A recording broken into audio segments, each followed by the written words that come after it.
2 ദിവസത്തിനിടെ 3 മാതാപിതാക്കൾ കേരളത്തിൽ കൊല്ലപ്പെട്ടു. 2 ദിവസത്തിനിടെ കേരളത്തിൽ 3 മാതാപിതാക്കളാണ് കൊല്ലപ്പെട്ടത്. കേരളത്തിൽ എന്താണ് സംഭവിക്കുന്നത് എന്നതിനെ കുറിച്ച് ഓർത്ത് നടുങ്ങുകയാണ് കേരളത്തിന്റെ മനസാക്ഷി. സ്വന്തം മാതാവിനെയും പിതാവിനെയും കൊലപ്പെടുത്തുക, അവരെ ഒരുമിച്ച് കൊലപ്പെടുത്തുക എന്ന 3 സംഭവങ്ങളാണ് ഉണ്ടായിരിക്കുന്നത്. നമുക്ക് ഓരോന്നായി പരിശോധിക്കാം. ഓഗസ്റ്റ് 15-ാം തീയതിയാണ് ആദ്യത്തെ കൊലപാതകം നടക്കുന്നത്. ഇടുക്കി നെടുങ്കണ്ടത്താണ് മകൻ അച്ഛനെയും അമ്മയെയും കൊലപ്പെടുത്തിയിരിക്കുന്നത്. മകന്റെ പേര് അജീഷ്, 25 വയസ്സാണ്. അപ്പന്റെ പേര് ആന്റണി, 53 വയസ്സ്. ഭാര്യ വത്സമ്മ, അതായത് അജീഷിന്റെ അമ്മ വത്സമ്മ, 50 വയസ്സ്.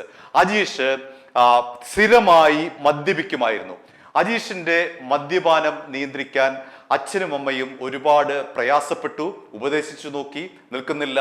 അജീഷ് മദ്യപാനം തുടർന്നുകൊണ്ടേയിരുന്നു. മാത്രമല്ല, അജീഷ് ചെയ്ത ഒരു കാര്യം, മദ്യപിക്കാൻ പണം ആവശ്യപ്പെട്ടു തുടങ്ങി. അജീഷിന് സ്വന്തമായി വരുമാനവും ജോലിയും കൂലിയും ഒന്നുമില്ല. അതുകൊണ്ട് അയാൾക്ക് മദ്യപിക്കണമെങ്കിൽ അച്ഛനും അമ്മയും പൈസ തരണം. അങ്ങനെ പൈസ അവരുടെ കയ്യിൽ ഇല്ലാതെ വന്നപ്പോൾ അജീഷ് ലോൺ ആപ്പുകളെ ആശ്രയിച്ചു തുടങ്ങി. അങ്ങനെ ലോൺ ആപ്പുകളിൽ നിന്നും പേഴ്സണൽ ലോൺ എടുത്ത് അജീഷ് മദ്യപിച്ചു തുടങ്ങി. അങ്ങനെ വന്നപ്പോൾ ലോൺ ആപ്പുകളുടെ ശല്യം വന്നു തുടങ്ങി. ലോൺ ആപ്പുകൾ വിളിച്ചു തുടങ്ങി. അവിടെ പണം കൊന്നുകൂടി, അവിടെ പലിശ കൊന്നുകൂടി, എവിടെ ഞങ്ങളുടെ പണം എന്ന് ലോൺ ആപ്പുകൾ ചോദിച്ചു തുടങ്ങി. അജീഷ് കൂടുതൽ സമ്മർദ്ദത്തിലേക്ക് വന്നു. അജീഷ് മാതാപിതാക്കളെ വിരട്ടി അവരിൽ നിന്ന് പണം വാങ്ങിക്കാൻ ഉള്ള ശ്രമങ്ങൾ നടത്തി. പക്ഷെ അവരുടെ കയ്യിലില്ലല്ലോ പണം.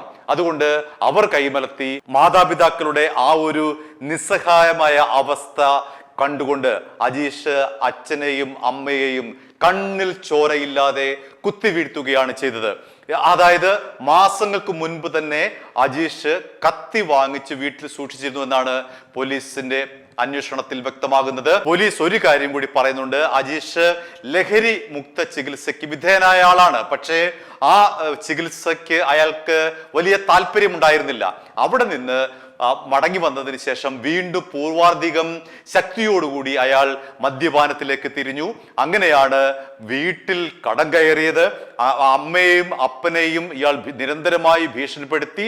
അവരിൽ നിന്ന് പൈസ കിട്ടാതെ വന്നപ്പോഴാണ് ലോൺ ആപ്പുകളെ ആശ്രയിച്ചത്. അവിടെയും അയാൾ കൂടുതൽ കുരുക്കിലേക്ക് പോവുകയായിരുന്നു. അങ്ങനെയാണ് അജീഷ് നേരത്തെ 1 മാസം മുൻപ് തന്നെ കരുതിയിരുന്ന, അയാൾക്ക് നേരത്തെ തന്നെ ഈ ചിന്തയുണ്ടായിരുന്നു, പണം കിട്ടിയില്ലെങ്കിൽ അപ്പനെയും അമ്മയെയും കൊല്ലുമെന്ന് അയാൾക്ക് കൃത്യമായിട്ടുള്ള ഒരു ബോധ്യമുണ്ടായിരുന്നു, ഒരു കണക്കുകൂട്ടലുണ്ടായിരുന്നു. അതിന്റെ അടിസ്ഥാനത്തിൽ 1 മാസം മുൻപ് വാങ്ങിച്ച കത്തി ഉപയോഗിച്ചുകൊണ്ട് അതിക്രൂരമായി ആന്റണിയെയും അമ്മയായിട്ടുള്ള വത്സമ്മയെയും കുത്തിവീഴ്ത്തി. അവരുടെ ആന്തരിക അവയവങ്ങൾ പുറത്ത് ചാടിയ നിലയിലായിരുന്നു മൃതദേഹം. ഇവിടെ രക്ഷപ്പെട്ടത് ആന്റണിയുടെ അമ്മ ചിന്നമ്മയാണ്. ആന്റണിയുടെ അമ്മ വൃദ്ധയായിട്ടുള്ള ചിന്നമ്മ ആ സമയത്ത് വീട്ടിലുണ്ടായിരുന്നു. പക്ഷേ ഏതോ ഒരു ഭാഗ്യത്തിനോ ദൗർഭാഗ്യത്തിനോ അവരെ അജീഷ് കുത്തി പരിക്കേൽപ്പിച്ചിട്ടില്ല എന്നുള്ളതാണ് മറ്റൊരു യാഥാർത്ഥ്യം. ചിന്നമ്മ മാത്രമാണ് ഇപ്പോൾ ആ കൊലയ്ക്ക് സാക്ഷിയായിട്ടുള്ളത്. അവർ തൻ്റെ മകനും മരുമകളും കുത്തേറ്റ് വീഴുന്ന കാഴ്ചയിൽ നടുങ്ങി നിൽക്കുകയാണ്. ഇനി വരുന്നു ഓഗസ്റ്റ് 17-ാം തീയതി. ഓഗസ്റ്റ് 15-നാണല്ലോ അജീഷ് മാതാപിതാക്കളെ കൊന്നത്. ഓഗസ്റ്റ് 17-ാം തീയതി ഇതാ വരുന്നു മറ്റൊരു വാർത്ത. കോഴിക്കോട് കുറ്റിക്കാട്ടൂർ എന്ന് പറയുന്ന സ്ഥലത്താണ്. അവിടെ ശശിധരൻ എന്ന് പറയുന്ന 64-കാരനാണ് മകന്റെ അടിയേറ്റു മരിച്ചത്.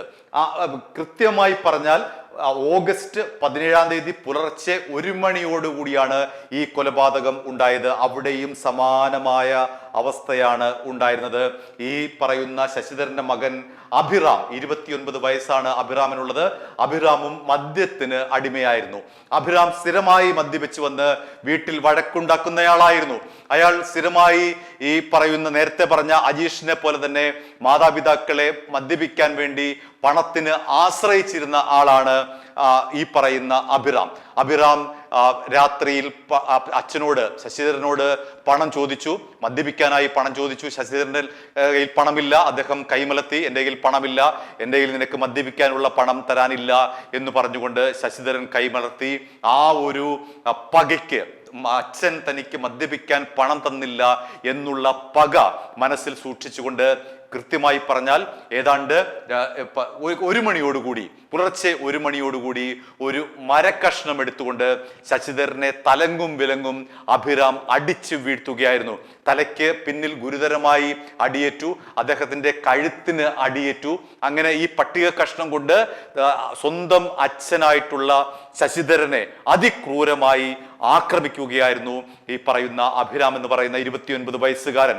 ആ സമയത്ത് ഭാര്യയും മകളും ഉണ്ടായിരുന്നു, അഭിരാമിന്റെ സഹോദരിയും അമ്മയും ആ വീട്ടിലുണ്ടായിരുന്നു. അവരുടെ നിലവിളി കേട്ട് ഓടി വന്ന അയൽക്കാർ ഈ ശശിധരനെ ആശുപത്രിയിൽ എത്തിക്കാൻ ശ്രമിച്ചെങ്കിലും ജീവൻ നഷ്ടപ്പെടുകയായിരുന്നു. അങ്ങനെ ഓഗസ്റ്റ് 15-ാം തീയതി ഒരു കൊല നടന്നു ഇടുക്കിയിൽ. ഓഗസ്റ്റ് 17-ാം തീയതി പുലർച്ചെ വീണ്ടും ഒരു കൊല നടന്നെവിടെയാണ്? കോഴിക്കോടാണ്. ഇന്ന് ഓഗസ്റ്റ് 17-ാം തീയതി വീണ്ടും നടന്നിരിക്കുന്നു മറ്റൊരു കൊല. തൃശൂർ പാവറട്ടിയിലാണ്. മകൻ ആയിട്ടുള്ള ബെൻഹർ, അമ്മ 70 വയസ്സുകാരി ഡോളിയെ അതിക്രൂരമായി കുത്തിക്കൊലപ്പെടുത്തുകയാണ് ചെയ്തത്. അതായത് ഓഗസ്റ്റ് 17-ാം തീയതി പുലർച്ചെ ഡോളി വീട്ടിലെ പണി ചെയ്യുകയായിരുന്നു. വീടുമുറ്റത്ത് പണി ചെയ്തുകൊണ്ടിരിക്കെ പിന്നിൽ കൂടി വന്ന് കത്തി കൊണ്ട് സ്വന്തം അമ്മയെ കുത്തിവീഴ്ത്തുകയാണ് ബെൻഹർ ചെയ്തത്.